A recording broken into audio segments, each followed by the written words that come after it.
and thank you for joining us today for MMFCU's Practicing Cyber Safety webinar. My name is Jackie Lopez, and I'm the Marketing Director at the Credit Union. Today, we have Jen Smith from the Human Risk Management Team, a division of MassMutual's Enterprise Cybersecurity Department, to talk about the different types of phishings, ransomware, passwords, cybersecurity for kids, and other types of information and tips to keep your information secure. Welcome, Jen. Great. Thanks, Jackie, so much. Good afternoon, everyone. Thank you for joining us for this afternoon's Share and Learn session presented by MassMutual Federal Credit Union. As Jackie mentioned, I am Jen Smith from the Human Risk Management Team at MassMutual, and this session is going to introduce you to some of our common cyber threats and the ways to protect yourself and your family from becoming victims of cyber criminals. So, as she mentioned, we are going to have time at the end for questions, so please feel free to hold them until then, and you will be able to enter them in the Q&A or the chat. So with that, I'm going to get started, and we're going to start with emails, phone calls, and texts. So here you're going to see the word phishing. Phishing is where an attacker is going to send a fraudulent email that's designed to trick you into revealing sensitive information, or for the attacker to deploy some malicious software like ransomware, and you're going to hear about that a little bit later. Vishing, with a V, is also known as voice phishing, and this is a form of phishing or fraud that uses phone calls and voicemail to trick you into disclosing personal information. Vishing attacks can take the form of either live calls from agents, pre-recorded robocalls, or a combination of both of these things. Smishing, this is one that's always fun to say. Smishing, or SMS phishing, uses text messages to deliver the bait to you and induce you into divulge some of that personal information. So as an example, what would you do if a suspicious stranger came up to you on the street and tried to lure you down a dark alley? Right? You'd probably sense danger and walk away quickly or call for help. But what if that stranger approached you through email? You might feel it's safe to click on that link in the email or open an attached file, but those are always traps. These are examples of phishing. And phishing emails can use a variety of technical tricks to steal that information. So some of it is malicious web links. You're asked to click on a link and it takes you to an imposter website or a site that's infected with malware. Either you might see malicious attachments and you're urged to open those attachments that contain malware. And then some other ways they get your information would be through fraudulent data entry forms, right? You're prompted to fill in sensitive information like your user ID, your password, credit card data, phone numbers, all of these things in an attempt to get you to do things that you normally wouldn't do.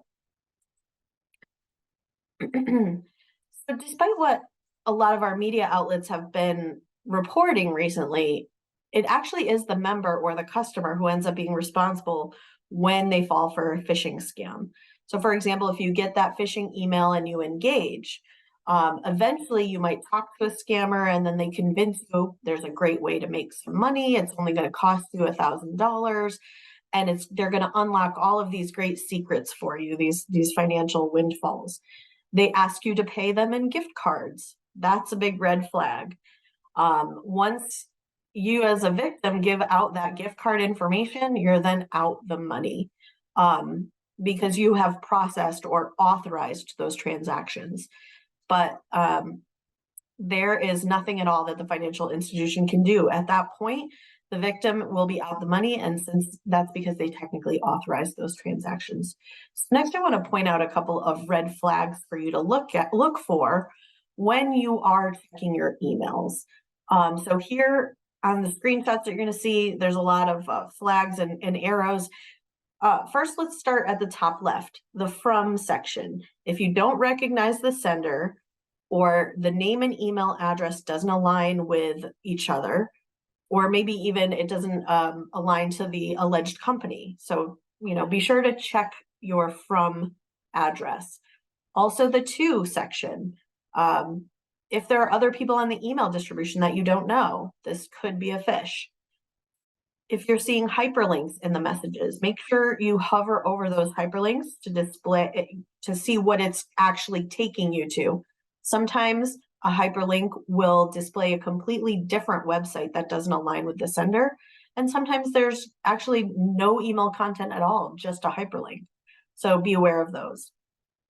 When you see the date and time, always check when your emails are sent. If they're sent at strange, odd hours, like, Sunday at 3 a.m., that could be a phish. When you're getting attachments on there, be sure to be aware of dangerous file types. Those would be .exe files or executables.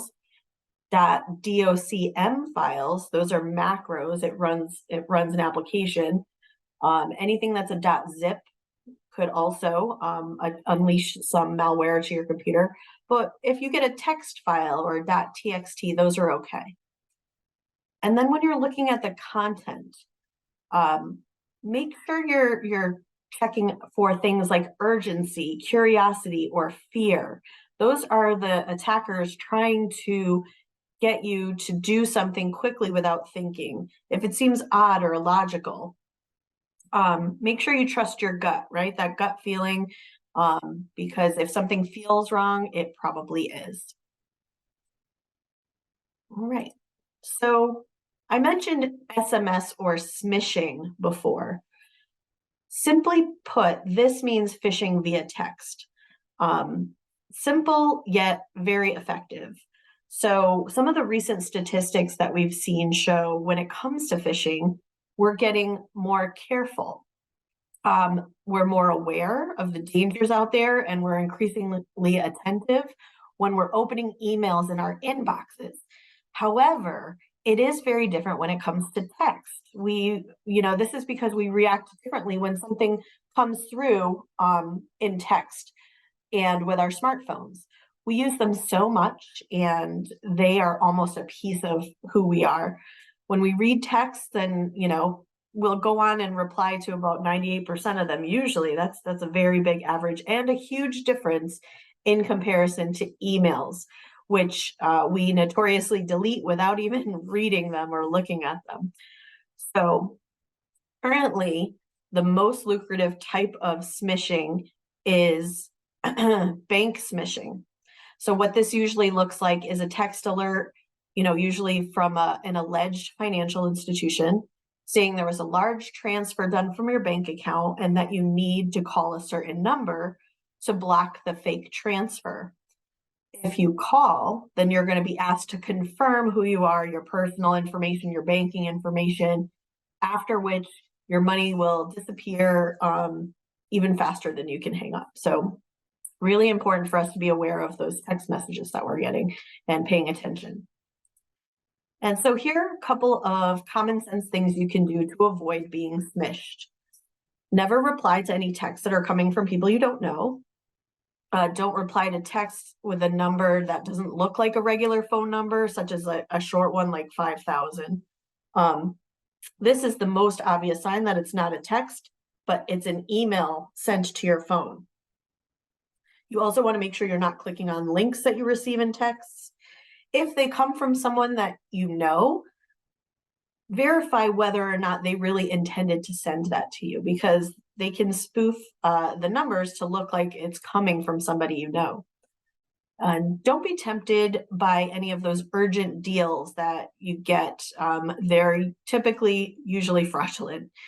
And then the other thing to do would be to never provide your personal information, such as your account or your PIN numbers.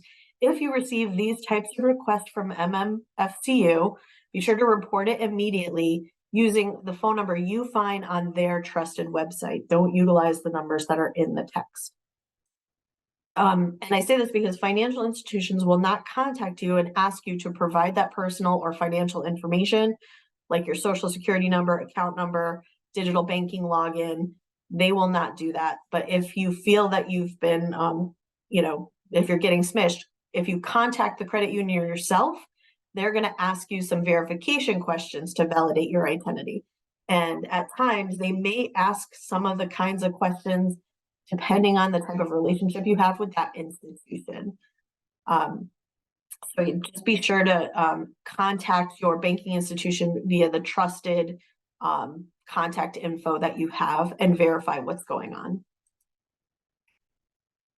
As I mentioned before, vishing or voice phishing is conducted over the phone. So this is when people are attempting to gain access to personal and financial info. They also use it to get information about an organization, its employees, or some of their leaders at the employees, and they do that as a targeted or spear vishing attacks, I should say. So what's different about vishing? Well, a lot of times the calls are more personal. They're more believable. Attackers may try to sound stern or authoritative to intimidate you. They might use fear or play on your emotions, something like, your grandson is in trouble, you have to send money. Sometimes they'll use legal jargon or technical details to sound more official. And they can also make, they might also take a completely opposite approach where they act helpless, polite. They may use background sound effects like the recording of a baby crying, again, to gain sympathy. All of this is in an effort to get unauthorized access to your accounts or sensitive information. And these are all standard social engineering practices that attackers use. And they are very, very prepared. So you need to be as well. One convincing performance or, social engineering con artist can cost you very dearly. And remember, you have that most powerful voice in these situations, right? And I'm going to show you some of the techniques that you can use to defend against vishing calls. So here are a couple of tips to protect yourself. Number one, avoid the call. Whenever possible, don't answer calls from unknown numbers. It's as simple as that. Decline the call. Next, verify the call. If you feel the need to confirm the legitimacy of a call or a voicemail, use that known or official number to follow up. Never use a contact number that is provided in an email, text, or voicemail. Third, end the call. If the call is confusing, it's going on, or seems suspicious, simply hang up. And then four, you can report the call. Report suspicious, whether it's work-related calls to a security team, your manager. You can also follow local or regional recommendations for reporting fraudulent calls received on your personal devices. One thing I've also done is started to block those phone numbers that come in with those, whether it's a robocall or a vishing call. All right, I've talked about phishing, which is via email, vishing via phone call or voice call, and smishing, which is via SMS text. These are and there are some common traits in all of these attacks. Pressure to get you to act quickly. They play strongly upon your emotions, whether it's curiosity, fear, or greed. These psychological manipulation tactics are sometimes known as social engineering, which I mentioned before. Some people think of it as con artists, and they play upon, using urgency, curiosity, fear, familiarity. So here's an example of urgency. Your Amazon account has been hacked. Click this link to restore, or has been locked, I should say. Click this link to restore your access. This link is only good for 15 minutes. Curiosity, right? Current events, things like hurricane devastation pictures, politics, World Cup, war, even cute cat memes. So they'll get you to click on things or do things using those tactics. Sometimes fear. They'll say there's an arrest warrant out for you. A relative's been kidnapped and they want gift cards to release him or her. They'll also use familiarity. They'll fake a Facebook page or a LinkedIn friend request. They'll give, broker or trade confirmations. In the end, you just want to be careful, because what they want you to do is act quickly, perform an action, click on a link, open an attachment, provide sensitive information like your ID and your password. All right, so here are some tips for family and friends as well. Share what you've learned about phishing and ask your friends and your family about their cybersecurity knowledge or experiences. Think before you click. You shouldn't automatically trust any email message, especially if it sounds frightening or too good to be true. Familiar logos, right? Senders' names, personal information, all that stuff can be faked by scammers. We also want you to be aware of unexpected requests, right? If you're getting requests for personal information, never send it through email or text message, even if it sounds urgent. And then verify your attachments before opening or downloading anything. Even if the email comes from a company or a person that you trust, don't open any unexpected attachments. You want to contact your company or the individual directly through their website or use a known verified phone number. Another thing that I wanted to touch on today is because you've probably heard a lot about this in the news. It's artificial intelligence, or AI. I know you've probably heard how it's making it easier for cyber criminals to attack you with the themes that we've been talking about this morning or this afternoon. But AI, to give you a little background, is a type of computer science that focuses on building and managing technology. And what it does is it can learn to make decisions and carry out actions on your behalf. So simply put, it allows a computer or a robot that's controlled by a computer to do tasks that are usually done by humans. If you look on the screen here, think Amazon Alexa, right? When you ask Alexa to give you an update on the weather or play your favorite song, you get responses back that are the result of machine learning algorithms, or AI. Generative AI is similar, but rather than just returning information, it's technology that produces varying types of content like text, images, audio, even synthetic data. The most common generative AI tools are ChatGPT or DALL-E. But there are actually hundreds of products competing in this space right now. ChatGPT is designed to generate human-like responses to user input. It makes it ideal for conversational applications like chatbots or virtual assistants. That's the text generation that I mentioned earlier. When it comes to DALL-E, that is a deep learning model that it was developed to generate digital images from natural language descriptions, and these are called prompts. What you can see here on the screen are some DALL-E reproductions of really famous paintings. But what all this means for you is that cyber criminals now have some tools to make their scams more convincing. In the past, we would say things like look for grammatical errors and things of that nature, but with ChatGPT, it helps them write things that are easier to understand. So they'll be writing phishing emails that are better, little or no grammatical or spelling errors. You'll really have to make sure that you're scrutinizing those emails, even especially if someone's asking you to do something or give up private information. The other thing that AI can do is they might be able to use voice recordings from videos to mimic how someone who's vishing you could sound like someone you know. So if you have videos up on social media and they take those recordings, they can mimic those voices. Think also, if you weren't expecting an email from someone asking you to update an account number, or if you know your child is not on vacation in a foreign country and in need of money, these are all just tactics someone is probably trying to phish you. So foundationally, the techniques themselves haven't changed, but the technology is new and making it easier for them to target you. So just stay really vigilant.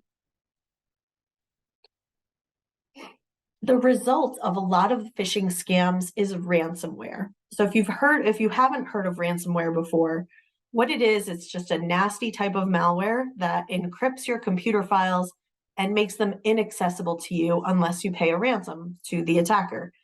They pressure you with a timer on your screen and it starts to count down that says, we're going to delete your files. But ransomware has been on the rise year after year. Back in 2021, there was a report that 37% of our organization, not our organizations, of organizations were hit with ransomware, costing around 20 billion worldwide. That number is expected to hit 265 billion in ransoms by 2031. So, a lot of growth in this space. And the targets are going to range from businesses to city governments to hospitals. I'm sure you've heard of those in the news lately, and even to private individuals, everyday people just like you and me. So what's the issue with ransomware? It makes your files inaccessible. They are encrypted. It requires some sort of untraceable cryptocurrency from you to recover that content. Even if you pay, there is no guarantee that you are going to get that decryption key from the attacker. And the attacker may delete or even publish your personal files if you don't comply. So the best option during a ransomware attack would be, number one, wipe your computer and restore it from a backup so that you can recover those lost files. We're going to talk a little bit about backups in a bit, but backups are another great, are also great in other circumstances, like if your files get corrupted or you lose a device. When it comes to personal devices, a cloud service with auto backup is going to be your best option. Think about, people with their iPhones or their Androids. They usually store, you can back up your stuff on the cloud.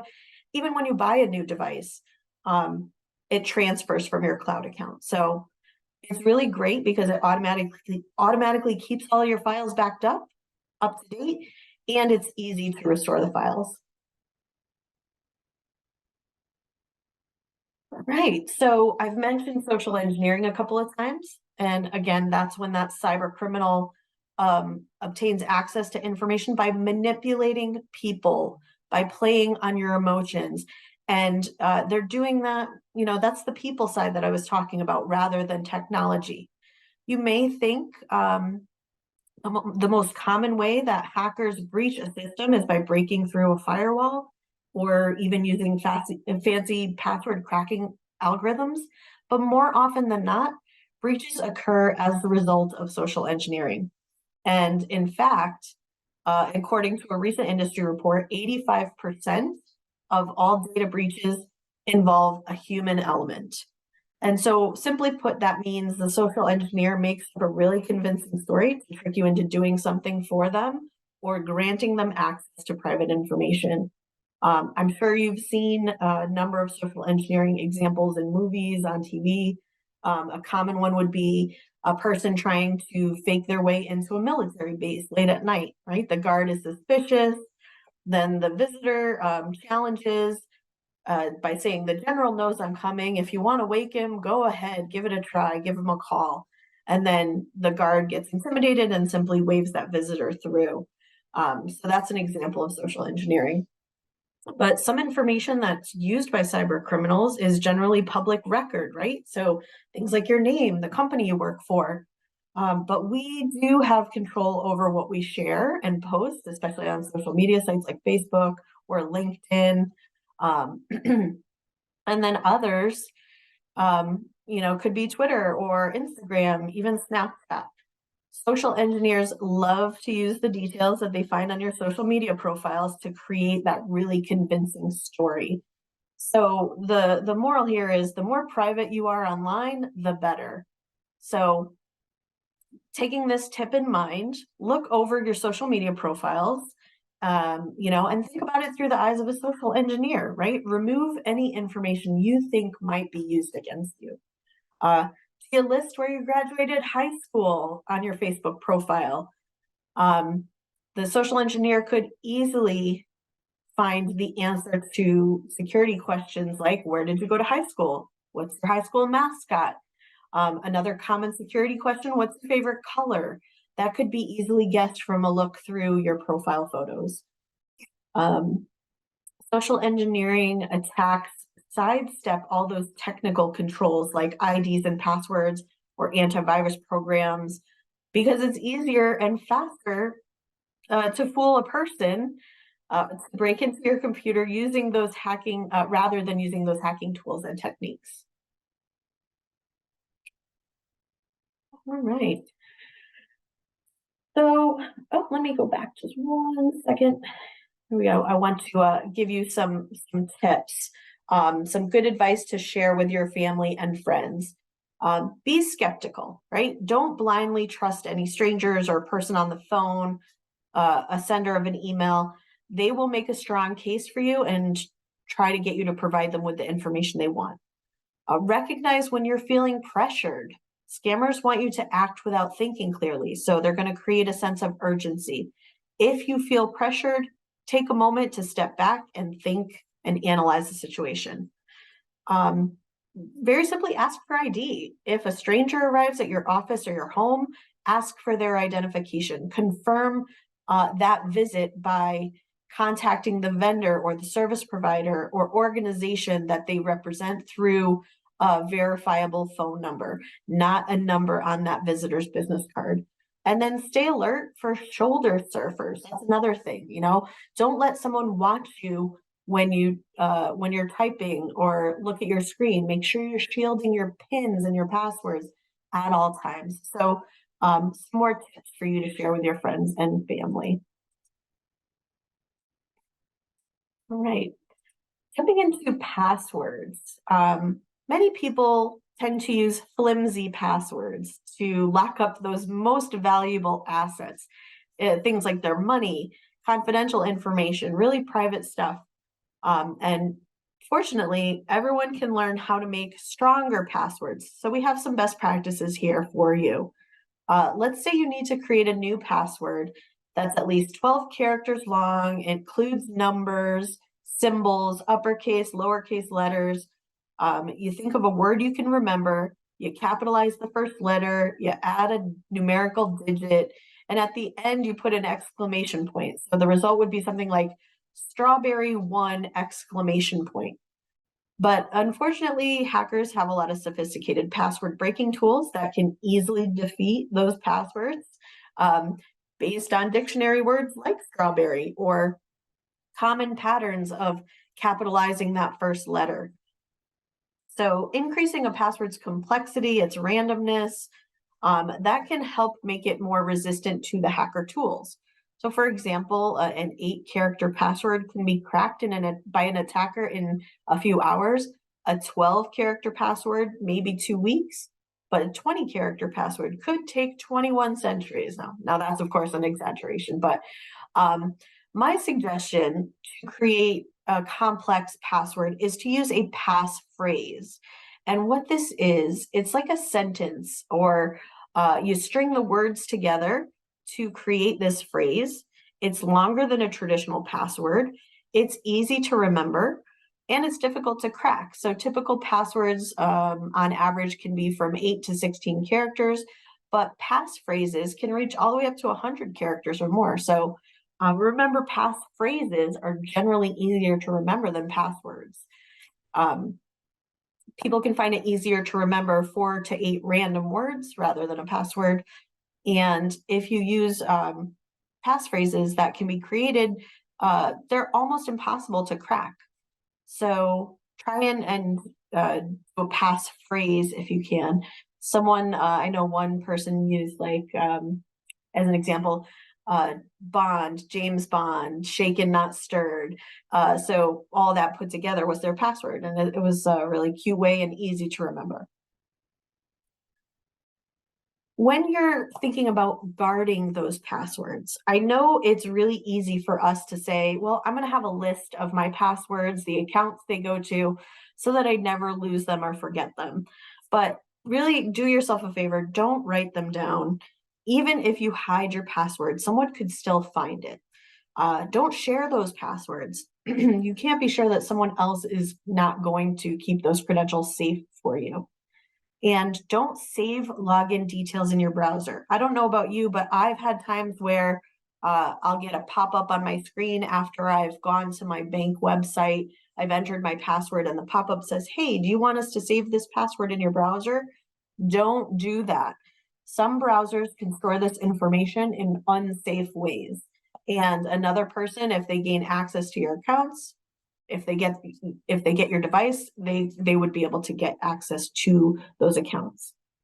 The other thing to remember is try not to reuse passwords if you can. I would say never reuse passwords is your best practice. You want to create a unique and strong password for each account that you have or each device that you have. This way, if you have a single account that gets hacked, it doesn't endanger those other accounts. And then finally, create those complex passwords that I mentioned. Passwords based on dictionary words, pet names, other personal information, all of that can be guessed by attackers. And you want to make sure, again, I caution you to create those unique passwords because uniqueness really matters. Many people reuse passwords across multiple accounts, and hackers or attackers are going to take advantage of this risky behavior. If an attacker obtains that one password, even if it's a strong one, they will try that ID and password on all of your financial institutions, your accounts, and it ends up being a real problem for you.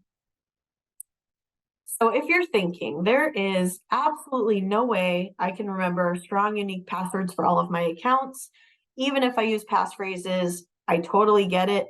But we do have a secret, and if you haven't heard of them, they're called password managers. These are applications that you can store your login credentials for each of your accounts, and then you only need to remember one strong master password to open your password manager's vault. Once you are logged in, that password manager can fill in your username and password for every website, so you never have to type a thing. And your password will stay encrypted. And what that means is cybercriminals won't be able to see it. So on average, a person can have 50 to 100 services that require passwords or credentials. And we can remember a few of them, right? But it's going to be really hard to memorize all of them. And password managers are the ultimate tool, so you don't have to worry about forgetting them. You don't have to worry about someone finding your written down list. That password manager can even validate the site that you're logging into is not a lookalike or a site pretending to be your financial institution. So in short, password managers are a really great way to store your passwords, easy to use, and much, much safer for creating and storing those passwords. Remember, you only have to memorize one single password. That password manager does all of the rest. MFA, or multi-factor authentication, is another way that you can secure your accounts, right? This requires more than one form of authentication to prove your identity when you're trying to access, whether it's a website or an application. Even despite having the security benefit of MFA, a lot of users are going to skip this extra layer of protection just to save time when they're logging in. After all, it's just like one tedious step, right? But the security benefits should not be discounted. MFA alerts are really great because they will tell you of suspicious activity so you can stop threat actors before they successfully breach your account or system. A common form of MFA may ask you as the user to type in an SMS code to verify. Another could be an actual phone call to your device. Another could still be a special code that's beyond the password, one that only you know. But even this second layer of authentication can be, tinkered with by our cyber criminals. So be sure to set up your alerts for failed login attempts and activate geo-tracking. So for instance, your Google account may send you an email if they notice someone from an unusual IP address trying to guess your security questions, and then they're getting them wrong. So if you set up that additional authentication, it's always better to be safe than sorry. Set up MFA, both your business and personal accounts. All right, so I'm going to move over to mobile devices, right? Because our mobile devices have rapidly replaced a personal computer at home, and even in the workplace. Our phones and our tablets are mini computers, and we really should protect them as such. They're with you all the time, right? You're checking the weather, you're logging into your mobile banking app, checking your deposits or withdrawals, listening to podcasts, audiobooks, navigating you around the globe, right? And so much more. Our mobile devices know everything there is to know about us, right? It may even know you better than you do. I'm sure you've all thought about this as you see ads in your social feeds or emails that you get, right? It's all of recommendations and targeted ads. I know I've thought that my phone was listening because I've said something or even thought about something, and then an advertisement shows up on my social feed. But really, it's because usually you've looked something up on your phone and there's an algorithm that has learned that could be something you're interested in. So you're going to start seeing that, right? And this is a valuable target for cyber criminals. What you can do to keep your mobile device safe, right? So first, remember everything that we've talked about so far. All of these scenarios and best practices apply to your mobile devices as well. Think about passcodes and pattern locks. Now, 2018 was a while ago, but back then, Kanye West actually had a well-publicized visit to the White House. And there were reporters that actually captured him unlocking his mobile device. And his password or his passcode to open his device was 6 zeros, just 0000000. Obviously, that is not a secure passcode lock, and neither is a square or a spiral for your pattern lock if you're using a pattern lock on your phone. You wouldn't want to make your, credit union password 1234, right? So you want to make sure that your phone also has some secure locks on it because it contains your banking information, your personal information. So you want to take that security just as seriously as you would on your computer. So come up with that password or pattern lock that is unique to you and hard to guess. Longer could be stronger, right? And facial recognition is even better than a password or pattern lock. Another thing to think about when you're thinking about your mobile device is app safety.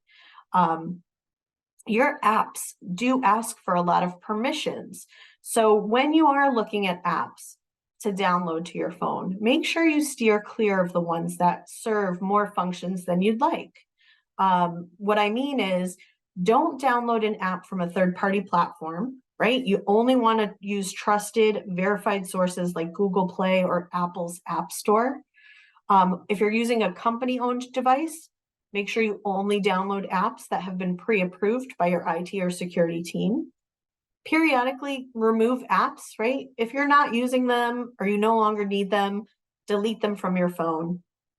Also be sure to read the reviews. Do a little research before you're downloading an app. All of this is leading up to those app permissions that I was talking about.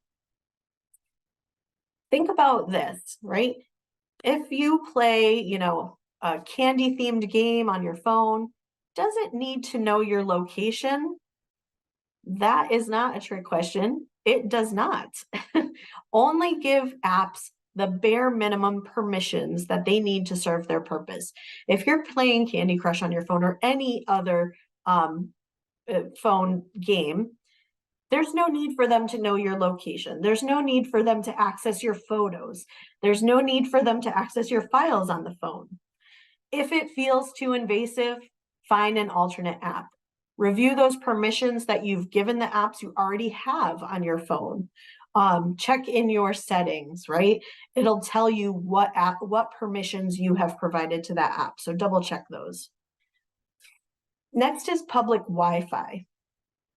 When you're connecting to Wi-Fi, it may save some of your data, but it can also, and by data, I mean your data plan, right? If you don't have an unlimited data plan, connecting to Wi-Fi is going to, save on your bill. But connecting to public Wi-Fi can sometimes give cyber criminals direct access to your personal information.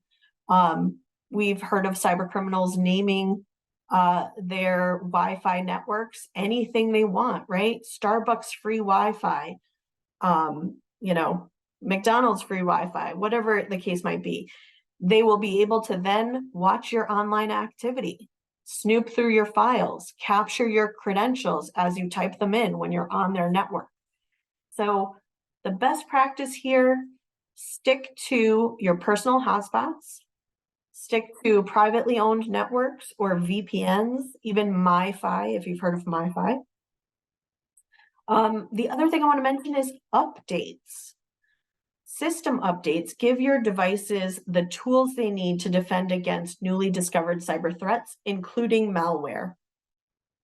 If you're using outdated operating systems, you are allowing security gaps on your devices. So I would highly recommend using automatic updates. You can schedule them to happen while you sleep. That way you don't have to sacrifice your sweet screen time. And this goes for apps too, right? They can be vulnerable, so keep them up to date. Whenever you see those updates available, hit that update button. You want to make sure that you're doing that on your mobile devices at all times. But just to be clear, updates are not just for mobile devices. Updates and patches keep all of your computing systems safer.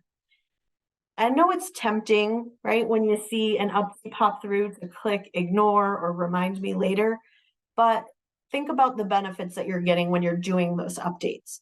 You're fixing performance bugs or flaws in the application. You're adding new features, right?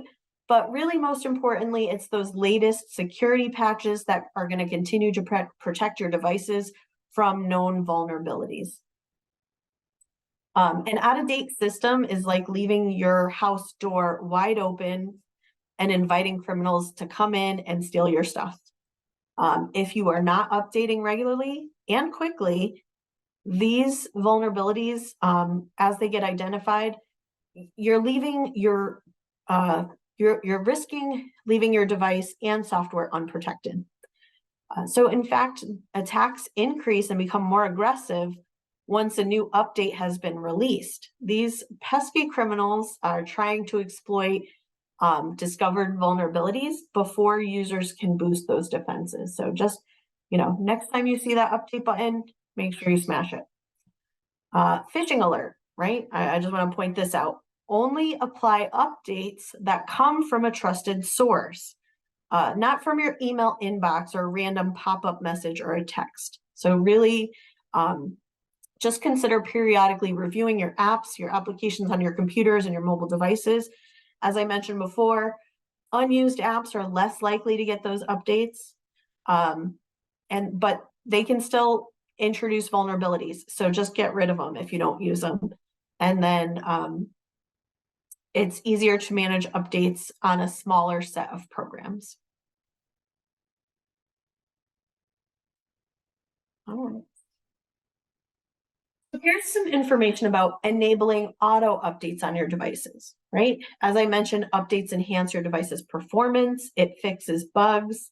They have critical security patches that protect your device from vulnerabilities. So for Windows devices, you'll need to go to your settings section and then configure the updates there.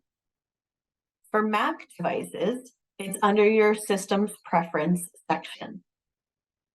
I'll leave this up on the screen just for a moment in case someone wants to take a screenshot. You can also catch it on the recording.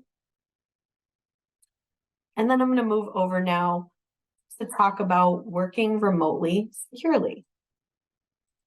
So we've all been doing this for a while now, and we probably feel like we've got the hang of it. But do you know which devices are actually connected to your home network? You want to make sure you're checking that on a regular basis. Find out what devices you have connected by going into the settings of your routers. Many times routers can contain tools for a transparent view that shows everything that's accessing your home network. Excuse me. on your default settings, go ahead and make sure you change your admin password on your router. It's completely different from the password that you use to connect to your Wi-Fi, something that's totally different. The problem with leaving a default password in place on your router is that everyone from amateur teenage hackers to sophisticated cyber criminals can find that password somewhere online and use it to get to your network. So if you're installing a new router, or even if you've got an older router and you never change that password, make sure that you do. When it comes to encryption, you have the option to do this as well. So in your Wi-Fi security settings, check the level of wireless encryption. WPA3 is the newest wireless encryption standard, but most routers, most routers and devices won't support WPA3 yet. But until that becomes more common, choose that WPA2 encryption. If there are multiple WPA2 options, either choose WPA2-PSK,